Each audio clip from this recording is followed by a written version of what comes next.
Assalamualaikum warahmatullahi wabarakatuh. Halo semuanya, perkenalkan nama saya Dwi Putri Agustina dengan NIM 2003060017.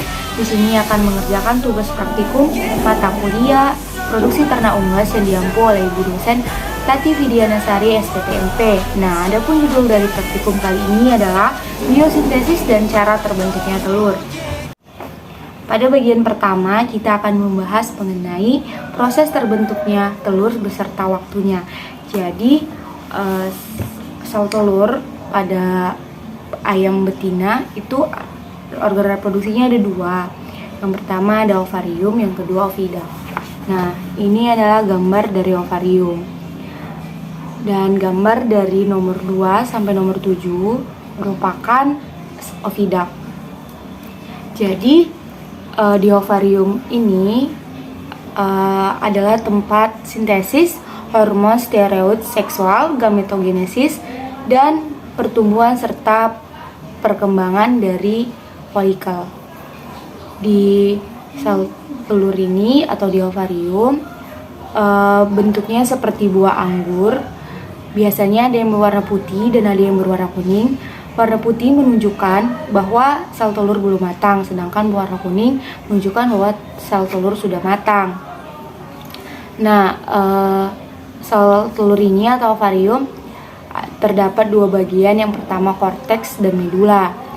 Jadi, tempat melekatnya folikel-folikel itu terdapat di korteks.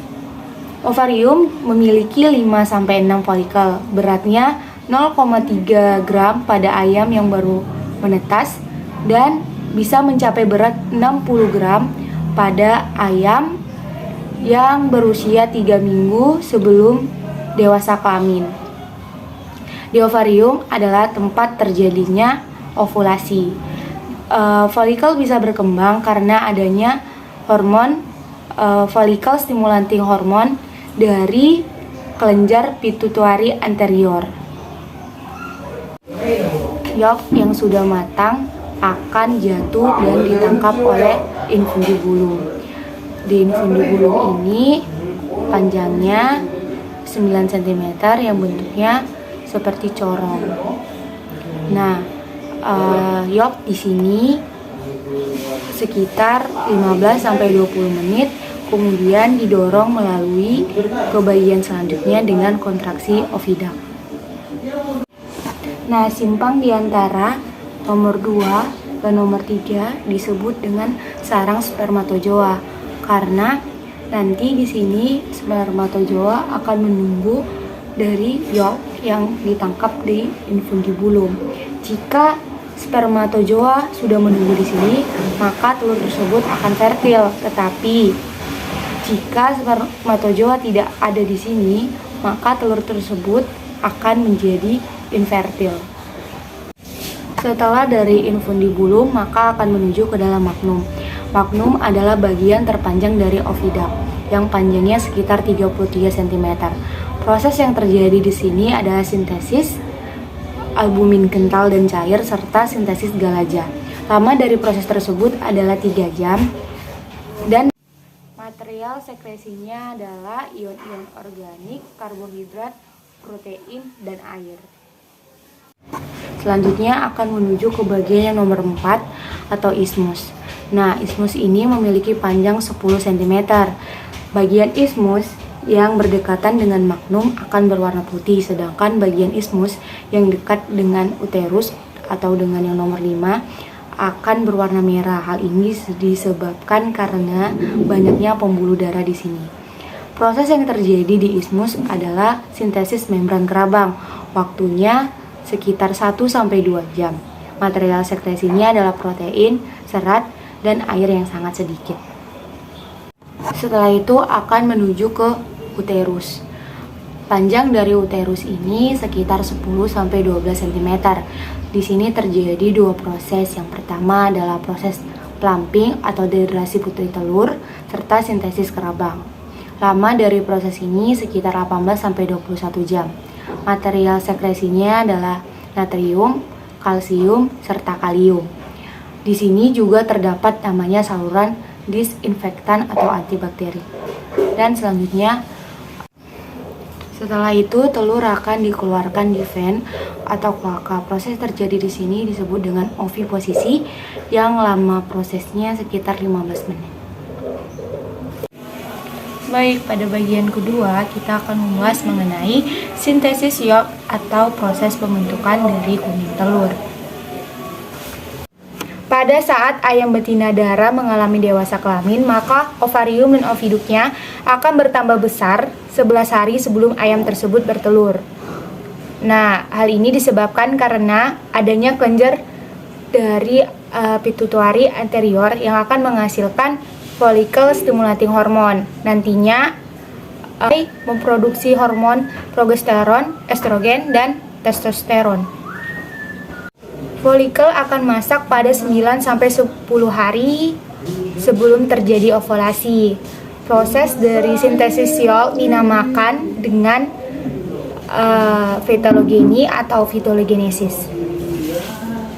Ini adalah skema dari fitologenesis atau sintesis yolk. Nah, jadi fitologenesis merupakan sintesis dari lipid dan protein yang terjadi di liver dengan bantuan sitoplasma yang dibantu atau dikoordinasi oleh hormon estrogen.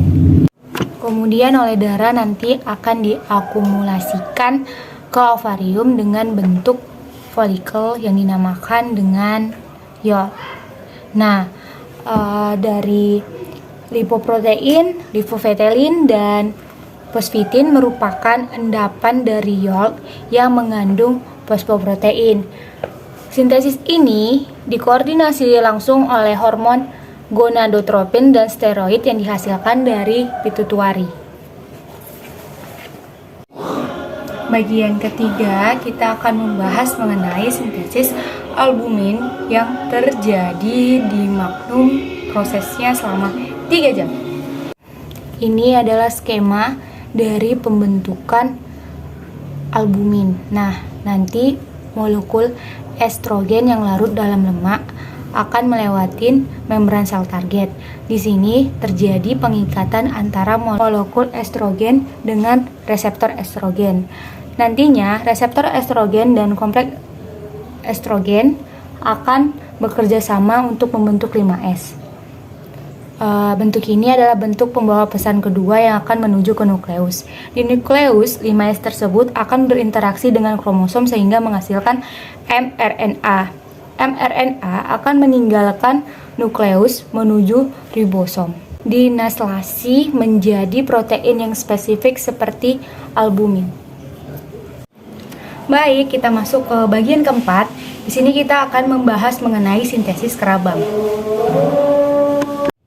Sintesis kerabang dimulai dari dikonversinya vitamin D menjadi bentuk lain dengan bantuan hormon prolaktin dan steroid, maka dibentuklah dinding kalsium protein atau CABP di kelenjar kerabang. Kelenjar ini berada pada ismus. Baik, ini adalah skema dari pembentukan kelenjar kerabang. Nah, jadi bahan baku dalam proses ini adalah Ca, kalsium, dan HCO3 yang didapat dari plasma darah. Nah, nantinya bahan baku ini akan menuju ke dalam mukosa sel kelenjar kerabang. Lalu akan menuju lagi ke dalam cairan kelenjar kerabang. Nah, di sini bahan baku tersebut akan ditempelkan pada yolk yang sudah dibungkus dengan albumin pada proses pembentukan sintesis albumin di yolk. Proses dari pembentukan kerabang terjadi di ismus dan termasuk proses terlama selama proses pembentukan telur, yakni memakan waktu sekitar 18-20 jam. Sekian penjelasan dari saya. Wassalamualaikum warahmatullahi wabarakatuh. Bye.